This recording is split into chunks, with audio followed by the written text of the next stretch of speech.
Hello and welcome to Giving Ventures, a podcast to help you grow your giving and change the world for the better. Each episode, we share innovative charitable efforts leveraging private philanthropy to solve public problems. I'm your host, Peter Lipsett, Vice President at DonorsTrust. This show is a product of DonorsTrust, the oldest and largest donor-advised fund focused on helping conservative and libertarian donors of all capacities simplify, protect, and grow their giving. My colleagues and I talk with a lot of groups doing great work. This show lets us share a bit of what we learned with you, so you can discover new projects for your own philanthropy. How do you define libertarianism? For me, there are two pithy ways of describing the libertarian ethos that I really like. One is Reason Magazine's tagline of free minds and free markets, and then the other comes from the title of Matt Kibbe's book, Don't Hurt People and Don't Take Their Stuff. Both of these get at some key ideas: the ability to speak freely and respect for others doing so, economic freedom, nonviolence, non-interventionism, respect for the rule of law. Both Reason and Matt Kibbe's Free the People are two organizations doing terrific work in the media space. They push these messages out to a wider audience, but they are not the only ones working to promote libertarian ideas. Today, we're going to highlight three groups talking to different constituencies. First up is the Libertarian Christian Institute, which connects faith with a liberty-based worldview. After that, we're going to hear from the Libertarian Policy Foundation, which trains leaders to advocate for smaller government and libertarian policies in communities all across the country. And finally, we'll head to the Academy with the Mises Institute, helping to expand the understanding of Austrian economics. If your assumption that any discussion of libertarian ideas just boils down to legalization of drugs and a drift towards anarchy, you are going to have your horizons broadened. So let's jump in. As we know, faith is often an important driver for charitable giving.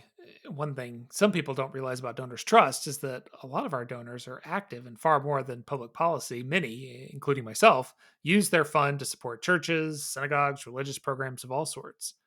But we also support a lot in the public policy space, and we have a good number of libertarian-leaning groups. Well, our first guest today is a mix of all of that.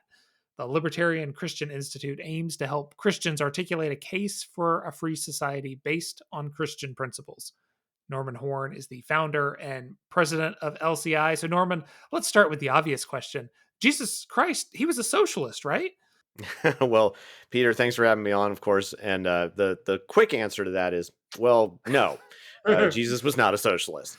For one thing, that would be somewhat anachronistic, and it would be similarly anachronistic to suggest that Jesus was a libertarian as well. But we like to say at LCI that, Jesus may not have been a libertarian, but he's glad that we are. Because ultimately, Christ was a monarch where he is the king and he's the king of the universe. That's what's important. But as it pertains to, man-to-man interaction, how do we create a society that can promote human flourishing? Well, then we realize that even through the scriptures, there is an impetus for private property. And with private property come private property rules. And understanding how these things work together is what enables us to provide and serve one another in such a way that makes for great human flourishing opportunities. And so that's what we're really all about at LCI. A bit of tongue-in-cheek with the socialist thing, but it is also not necessarily immediately obvious that Christianity and libertarianism are completely compatible. So why and how does LCI make a case for a clear reconciliation between Christian theology and libertarian principles? Yeah, that's a great question because, it's not necessarily something that's obvious right off the top. So the answer to the why question, why do we do this, is that we are convinced that libertarianism is the most consistent expression of Christian political thought. Now, there's been a lot of folks throughout the ages who, in Christian history, who have theorized and thought about the way in which politics kind of plays into our faith. And we see this all the time. This is even whether we're talking about the so-called Christian nationalism right now, or just, traditional ways in which we've talked about Christianity in America over the last, 250 years, and with the Great Awakenings and how that played into politics and whatnot. So the why, though, ultimately is that if we are convinced that libertarian ideas are the way in which we should be organizing society, then we should probably see how that concords with Scripture itself. Are there parallels? Are there misconnects? what do we need to kind of observe, both from evident reason and from scripture, that enable us to serve each other better? Well, and I would venture to say that actually a lot of people have the complete opposite view, that many Yeah. libertarians are actually more self described as atheists, or better described as atheists. I'm curious, why do you think that perception exists? I mean, is it true, or is it really just that a lot of people haven't awoken to the libertarian principles in Yeah. Christianity and see that overlap? I think there's probably two reasons for that. One is kind of just a, call it a lack of knowledge, and it's not a, a malevolent ignorance per se. It's just we don't know. A lot of folks don't realize that libertarianism really comes from the classical liberal ideas, that came from Christianity and from great Christians in the Western world who built this up. And so whether we're talking about, folks like John Locke or Adam Smith, I mean, so many of these people were believers. And of course, when it comes to, the history of America, what I don't care who you talk to and try to, convince that, oh, well, founding fathers were all deists or something. Well, look, there's a lot of evidence to suggest otherwise to that, and that's okay. Like, we understand that the whole point of what the American experiment was about was not to try and create some sort of theocratic state. They understood classical liberal values in this respect, and so that's really important. So libertarianism kind of comes from and emerges from, a Christian history, if you will. So that's something that is underappreciated. Now, the other reason, I think, unfortunately, is more of a cultural one internally to us libertarians, and that's kind of like that. Well, Ayn Rand was there, and so many, we like to say, well, it usually begins with Ayn Rand. Well, that's not the way it began for me. In fact, for me, it did begin with a girl, but it wasn't Ayn Rand. That's a whole nother story. But nonetheless, a lot of the kind of folks who did come on board because of Rand are often the loudest voices in the room.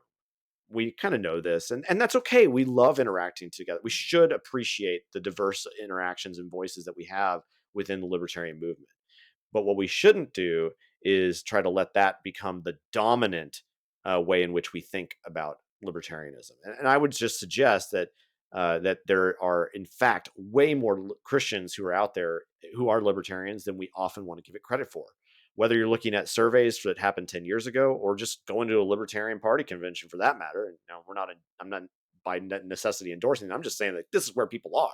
You're going to find probably on the order of 40 to 50% have some type of Christian religious belief. That's like actually on the stats, and that's kind of comporting with even the broader, American milieu, which probably even more, just broadly speaking, in America, for instance, still claims some measure of Christianity. It's going down, but that's just the reality. So it shouldn't surprise us. And in fact, I think we should consider that a strength, that we're able to get along so well together because we have a common goal. Now, you all are just content machines over at the Libertarian Christian Institute. You have a number of podcasts. I get exhausted trying to do this Yep. one. You guys have a bunch. You've got all kinds of other materials. You're working towards some video stuff. You got a lot going on. Talk to me a bit about all of this stuff that you're putting out, and the impact that it has. Oh, well, I mean, where do we begin? We started off really as just a small little website. It was something I started up in late 2008, and it was just a place where I could post articles. But as we grew, we kind of kept on building, momentum and steam, and now we have 8 active podcasts. We are hoping to onboard another 2 in the next year. We've got, of course, a flurry of articles as well. We've kind of doubled down on the podcast and audio realm, so that's kind of our primary at this point. But we still are publishing a lot of articles, on the order of, somewhere in the vicinity of about 80 to 90 a year. And we've got, also an academic journal, which is mainly for the scholar side, but we're really interested in pushing that forward, for our non-scholar audience as well. So we think it's important that our Christian brethren understand that there is serious scholarship that can be done, and that you can understand. You don't have to be a scholar in order to get involved in this regard. So we want people to see that too. We're also doing a whole lot in the realm of video now. That's kind of our ongoing project. Like, as you mentioned, this is something we know that people want. We are trying to, reutilize even content that we produced before in breaking it down into more digestible components and putting that out in video form, because that's what people want to see. And we think that that's a great opportunity for us to expand here.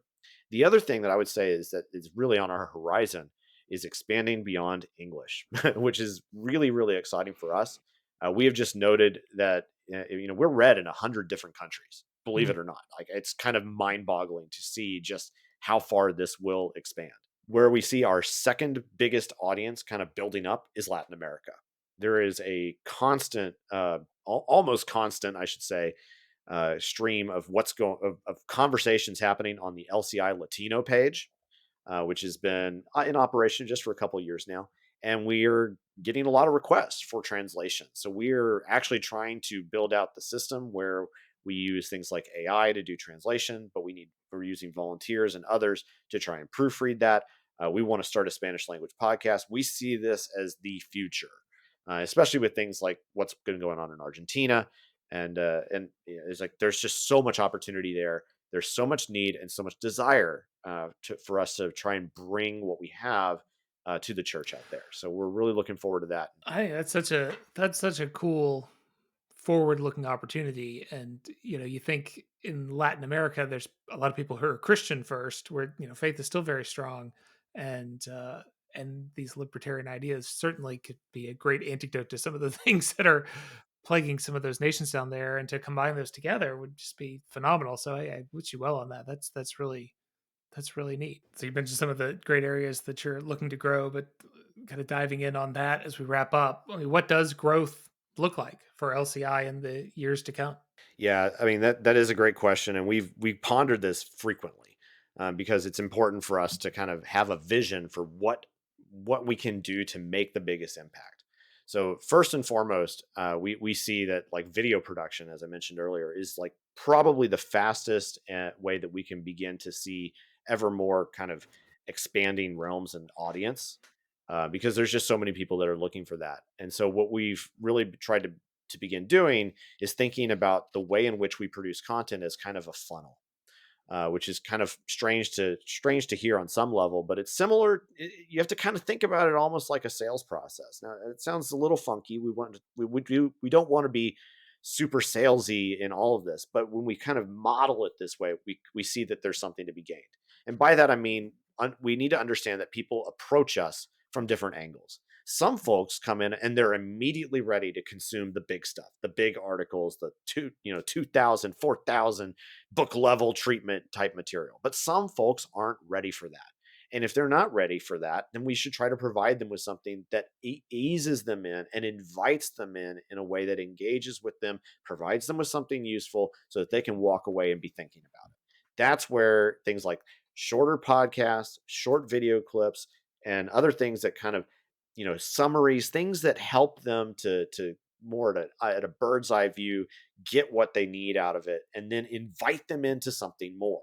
So by building out a community that can further invite them in, that's the other kind of big step there. So growth to us looks like a more comprehensive way of reaching other people in varying ways, inviting them into a community, and then challenging them to take a step in the right direction. At the risk of making a bunch of people mad, libertarians are not usually the best at inviting people in, but Christians have a much better track record of that. And so that's a thing. You can lean in on that, and hopefully LCI's work will continue to grow. We've talked for years about how even evangelism from the Christian perspective would actually kind of help from just a constructive point of view, libertarian ideas and trying to spread that around. So we're grateful for the opportunity. Amen. Thank you, Norman. There are a lot of think tanks and policy groups that train conservative and free market advocates, and look no further than our last episode of Giving Ventures. But very few have a stated little L libertarian worldview. Filling that gap is our next guest, the Libertarian Policy Foundation. With its sister organization, the Libertarian Policy Institute, it helps community leaders, elected or otherwise, better advance real libertarian principles. Nicholas Sarwark is founder and executive director of the foundation and institute and brings many years of knowledge from his time leading the Libertarian Party. So, Nick, as I noted, the Libertarian Policy Foundation is the C3 sister to the C4 Libertarian Policy Institute. Describe big picture mission and the role that each plays in carrying that out. The Libertarian Policy Foundation is the educational arm. It seeks to teach people how to properly advocate for libertarian policy solutions, how to be better messengers, how to be more effective in showing other people who may not come to a policy issue from the same place as a conservative or libertarian would, where that common ground is and how we can achieve movement in that direction that brings people together and doesn't go across these partisan boundaries that have sort of built up in society. It does the educational side of the training and the outreach to educate people on the issues. The Libertarian Policy Institute is more focused on the advocacy once an issue is defined or framed in a particular state, in a particular election. So, for example, if there's an initiative to repeal a grocery tax in a state, the actual on the ground advocacy, recruiting candidates, educating voters as we get closer to election, that would be more on the 501c4 Libertarian Policy Institute side.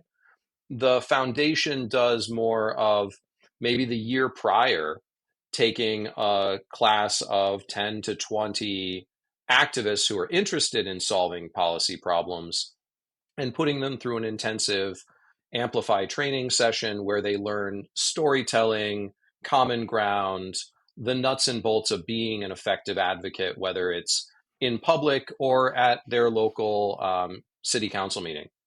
And to what extent is the foundation crafting new policy versus just helping people really understand the big picture principles? We have a mix. One of the things that we've tried to do in the broader movement is really work with other people who are aligned and try and amplify their voices. So we don't try to reinvent the wheel if there's already a good policy out there. For example, if there's an SPN affiliated organization in the state that has done a lot of work to, say, reduce grocery taxes in the past or expand housing in a place that's dealing with a homelessness crisis, we'll often just find that common ground with them and help the effort that's already started. But there are areas like immigration policy where we've drafted papers with innovative solutions that look to change some of the incentives if there's not a policy that looks like it fits with our ethos, which is really just real world solutions for some of these tough problems that bring people together, that have a broad range of support across the political spectrum and don't immediately code as one or the other, as right or left, because we want to be national and we want to give tools to people in states that are both deep red, deep blue, and maybe not sure where they are. I mentioned at the top, he used to be the chairman for the National Libertarian Party, the political side, the political brand for the libertarian ideas. What in your tenure there did you see that helped lead you to start this institute? It's funny, the experience of being chairman of the Libertarian National Committee from 2014 to 2020 through two very monumental presidential elections and a very exciting time. The biggest problem we would run into is that people are, as I heard at an Atlas event recently, groupish. People want to be part of a group, they want to be part of a tribe. And, the libertarians are a tribe just like any other. I would go out and talk to people and they would say, I love your ideas. I love this policy idea. I think your candidates are spot on with what they're advocating, but I won't vote for them because they're not part of my party. I have to vote for my party because I'm loyal to my party. My candidate isn't going to do those things, but they are on my team and I'm a team player. What the Libertarian Policy Foundation tries to do is just drop that resistance, right? By being truly, truly nonpartisan, not nonpartisan with scare quotes. We work with people who are from as far right as far left, or anywhere in between as you can get, because we're just talking about the policies. And policy by its nature is not partisan. Parties can choose to align themselves with a policy, and sometimes that flip-flops, as we've seen in American politics many times. People who used to be on one side of an issue, the party bosses get together and go, yeah, we're really losing a lot of votes, so we're going to come and be on the other side of it. We try to take the approach of saying, if we just put the good ideas out there and we bring together coalitions around very simple, easy to accomplish 60 to 80% approval kind of policies, we don't have to worry about who gets the credit. And we let the politicians from whatever party they're in all carry that same banner. So if you want to stop taxing the groceries that people put on their table, because that's a necessity of life and it's really regressive, you can bring in very conservative anti-tax activists, and you can bring in very progressive anti-poverty activists, and they can all come together behind that common goal.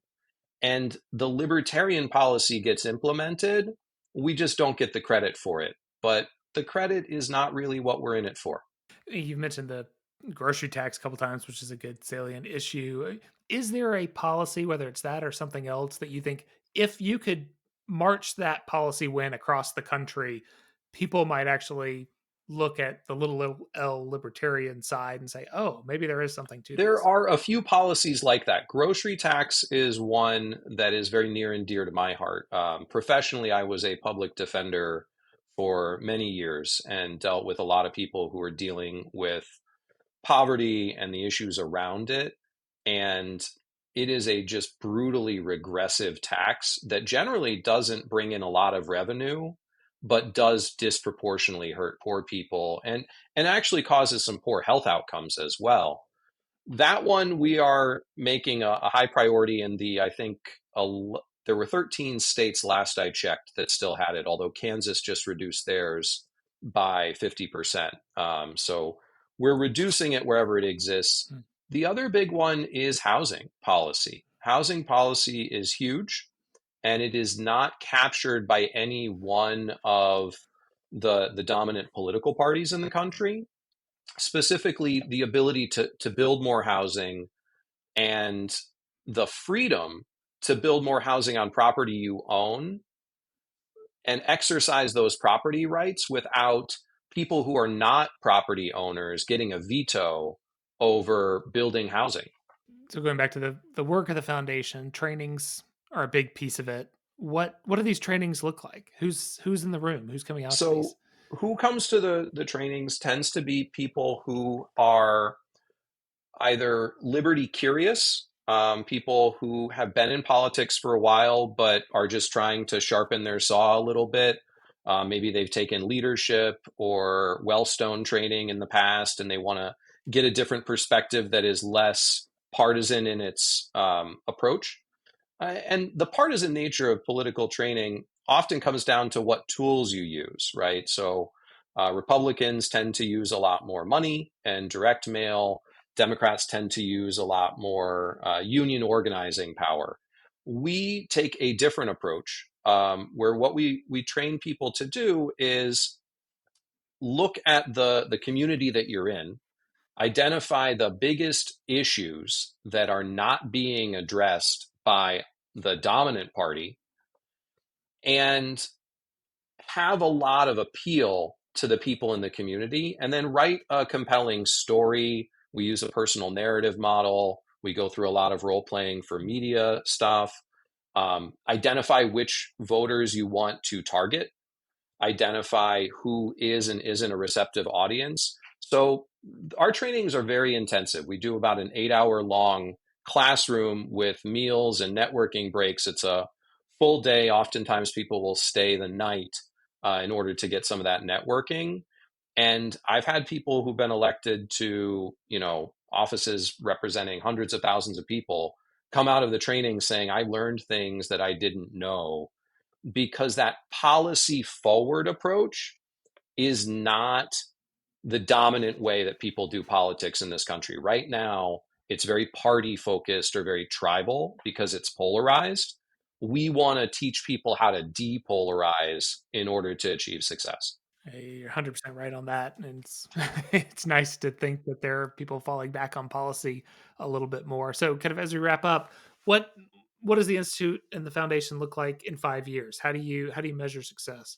We measure success based on whether or not our policy goals get achieved. So anytime we take a policy priority like grocery tax, or let's say cannabis legalization in the states that haven't done it yet, or housing reform, where there's a statewide either reduction in parking minimums or the ability to build by right, because we choose policy goals that are objective, we keep track of the stats. How many states are still taxing groceries? How many jurisdictions won't let you build something unless you build a lot of parking spaces? How many places is cannabis still illegal? And what we hope to see is that we get policy victories in states that we work in so that we can clearly show to our donors, this is the cause, this is the effect. We came into a state.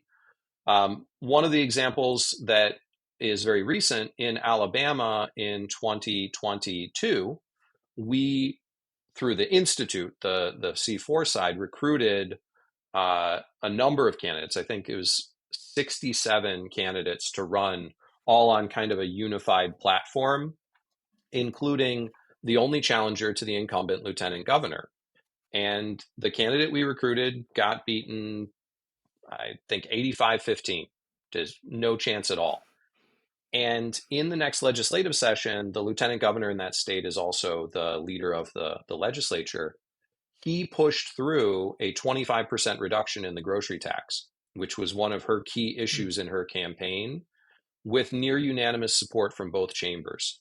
A truly nonpartisan, good governance, better for the people kind of policy change. And that had been an issue that progressive activists had been pushing on in Alabama for decades, but because they're primarily associated with one party and it was seen as a partisan victory, there was no movement on the issue. When we made it something that was nonpartisan, now there was an opening for people in a deeply partisan state to do the right thing because it didn't have the same baggage. And so we like to see ourselves as a catalyst to maybe get through some of the resistance in states where there's an entrenched group that, they can't get out of the problems. We give them a different way to look at it to get them around to the right decision. That is a great example of a real win. That's awesome. Well, Nick Sarwark, really glad to talk to you and look forward to hearing how the Libertarian Policy Institute and Foundation develop. Thank you so much, Peter. To quote from the libertarianism.org website, quote, laissez-faire is the libertarian position on economic policy, end quote. Few names are as closely associated to laissez-faire economic ideas as is Ludwig von Mises, the early 20th century economist and pioneer in the Austrian School of Economics. And it is Mises who lends his name to the premier Austrian economics-focused academic center, the Mises Institute. With its academic training and articles for a lay audience, Mises Institute advocates for free market capitalist economy and a private property order that rejects taxation, monetary debasement, and a coercive state monopoly of protective services. Dr. Thomas J. DiLorenzo is the fairly new president of the Mises Institute, and I am delighted to talk to you today, Tom. Pleased to be with you, Peter. So before we get into all the details of what the Institute does, I am fascinated by the fact that you are based in Auburn, Alabama. There are not a lot of policy shops in Alabama. There's a great state think tank there. But how did you come to be in Auburn? Well, the Mises Institute was started 41 years ago by Lou Rockwell and Murray Rothbard with the assistance of Ron Paul and Henry Hazlitt and Margaret von Mises, the wife of Ludwig von Mises. And back in those days, there weren't a lot, our group, our like-minded compatriots were far fewer than they are today. And there happened to be a man in Auburn, Alabama, who was a well-known lawyer and on the board of trustees of Auburn University. His name is John Denson, who heard about this. And he was also a big reader. He was a practicing attorney, but he is also a big reader. and a big reader of Austrian economics throughout his life. And when he heard about this, he invited Lew Rockwell to consider being next to a big university, Auburn University. They had a fine economics department at the time, and there always has been some collaboration between the economics department at Auburn and the Mises Institute, even though they're totally separate and have no formal or financial relationship of any kind. But we've had a lot of friends that come from there and benefited from our programs, and we have benefited from being associated with them. So I gave the briefest overview of what you do, but how should people think about the Mises Institute and its work? Well, it's an economic education institute, and our purpose is to spread the word as widely as possible, to not just academics, but to anybody who's interested in learning about free market economics, the role of the state, libertarianism, and especially the works of Ludwig von Mises. And our website, Mises.org, got considered to be the best economics website in the world. And for years, I've been telling people you don't need to go to college and get a degree in economics. You can be a very well-educated citizen by just reading the website and making use of the mountains of free information, entire books and articles of all sorts on our website. It's true. There is a ton of stuff on that website. I actually was poking around and I watched a video that was on there about the food pyramid, and it was really instructive, and it wasn't dogmatic. It wasn't trying to, it probably was trying, I mean, it was laying out facts that kind of convert you to the idea that maybe government shouldn't be involved in this, but it wasn't dogmatic. It didn't pound you over the head with it. It just laid things out. I imagine that that's a big piece of a lot of what you do, is just laying out the facts. Yes, we have a lot of podcasts that we do, and some of them get 50, 60, 80,000 views per month as far as that goes. We have a beginner's videos of people who are, not really haven't done much reading yet on these issues, who can use. So there's like a beginner's 10-minute video on socialism, for example. And so we do everything from that to publishing children's books. My colleague Jonathan Newman has been started up that kind of a program. We have a book club for college students primarily, but open to anybody. Also, they meet once a month virtually, and we're going to have a few in-person meetings also here in Auburn. And we do everything from that to research conferences for graduate students and professors once or twice a year. And we have a big conference coming up in May on human action. It's the 75th anniversary of the publication of the famous book Human Action by Ludwig von Mises. And that's going to be a big event for us. We're going to publish a commemorative book based on the papers presented at the event. And the participants will get a special issue of Human Action to take home with them as well. And so those are just some of the things that we are involved in doing. Yeah, no, that sounds like a great event. What, particularly as we come up to the 75th anniversary of Human Action, what is the state of Austrian economics in the U.S. and in the world in higher education today? Do you see it expanding, contracting? Like I said, I just got the latest monthly report of all of our activities, including all the podcasts and the downloads. And I think Human Action had something like 37,000 downloads just last month. And I'm not sure that's the exact number, but it's in that range.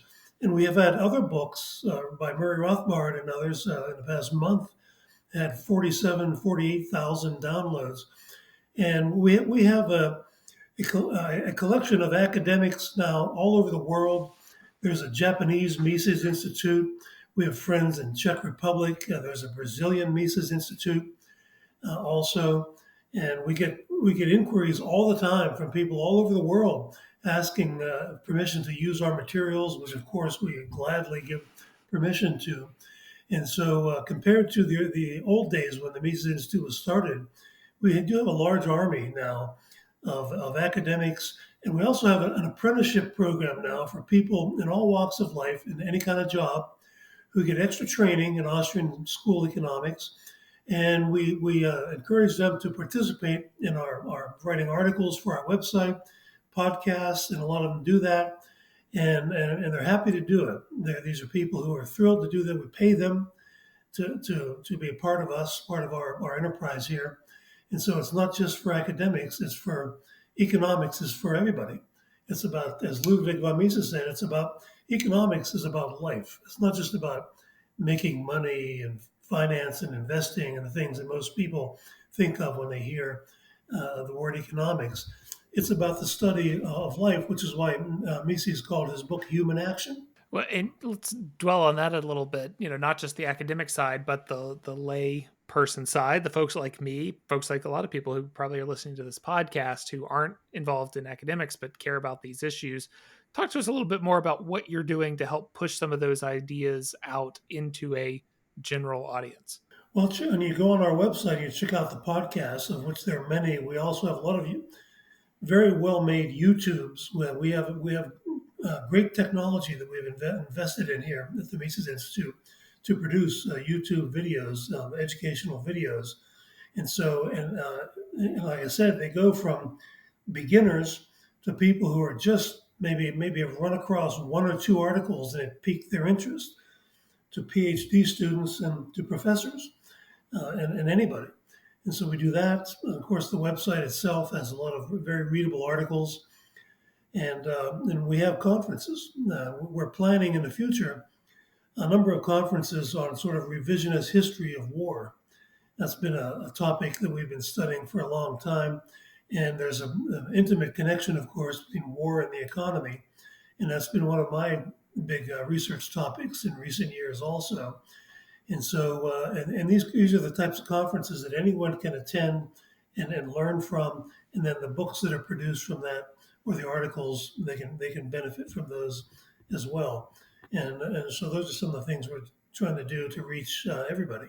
Now, the Institute's been around for a while, but you have not. I mean, you've been a part of it in different ways, but now it took the helm at the end of October of last year. So as you look out into the future of your tenure, what do you anticipate the future of Mises Institute being as it continues to grow and expand? It is growing and expanding. We like I said, we have a lot of great scholars now associated with us. We have dozens and dozens of very accomplished academics and the apprentices. I'm excited about that because these are people out there like yourself who are not academics, but who are articulate and who are interested, and they can write and they can speak. And that's a big thing. And we're also getting more into children's education, lower levels, introductory education with some of the books and programs in the future.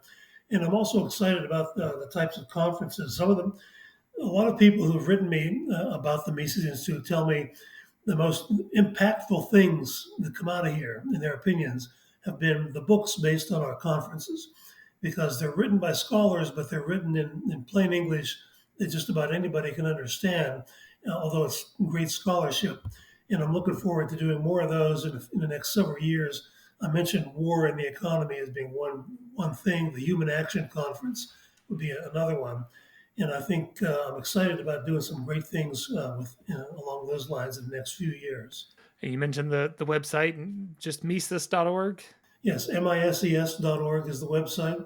And like I said, I tell people you can get a great education of that. Of course, our preeminent program is Mises University. In the summer, we get 100 to 150 students, college students from all over the world. Sometimes there are more from outside of the U.S. than inside the U.S. who come to Alabama in July to sit and listen to lectures for an entire week. So these are committed students, and we've discovered some real talent over the years. Like Tom Woods, for example, was a Mises University student, and there are quite a few professors now, economics professors, who were Mises University students when they were in school, also. So we've and that's sort of our preeminent program. I taught in it for about 30 years, and it's a real joy for people like me, an academic. I was an economics professor for 41 years before I took this job. And the highlight of my year was always teaching at Mises University because of the kind of students that we had there. And that's, can't wait until July. Well, that is excellent. It's an excellent program, and the work that Mises is doing is really important. So I wish you all the best as you take the helm and continue to keep it growing. Thanks, Tom. I appreciate that. And our Summers Fellows program, by the way, is also excellent when we help graduate students along in their careers. Perfect. Thanks for having me, Peter. So I, for one, generally think it's hard for libertarian ideas to break into the mainstream. But the work that all three of these groups are doing challenges that. I mean, did you catch that great example from Alabama that Nick spoke about? How Libertarian Policy Foundation and its sister C4 took away the stigma on an issue, the grocery tax, and did something that reduced government and helped many average people in a bipartisan way. You have the Mises Institute helping to ensure that Austrian economics takes its rightful place in academic discussions of economics. And the Libertarian Christian Institute is doing really important work reconciling two very compatible ideas that many people don't always think about as being compatible. I encourage you to go to DonorsTrust.org/podcast, and you can find links to all these groups so you can learn more, and I hope you will. You know, all the organizations we feature in Giving Ventures thrive thanks to your support, and their thriving helps build support for the ideas of limited government and liberty that we value. We at Donors Trust are proud of the role we play in connecting donors to groups like these, and if we are already part of your giving strategy, be in touch if we can ever be of service. And if you aren't already working with Donors Trust, we stand ready to be helpful. Go to DonorsTrust.org to learn more, or email me at tellmemore@DonorsTrust.org. We will be back in a couple weeks with a new episode featuring more groups doing great work. Until then, thank you for being a giver. Let's talk more soon.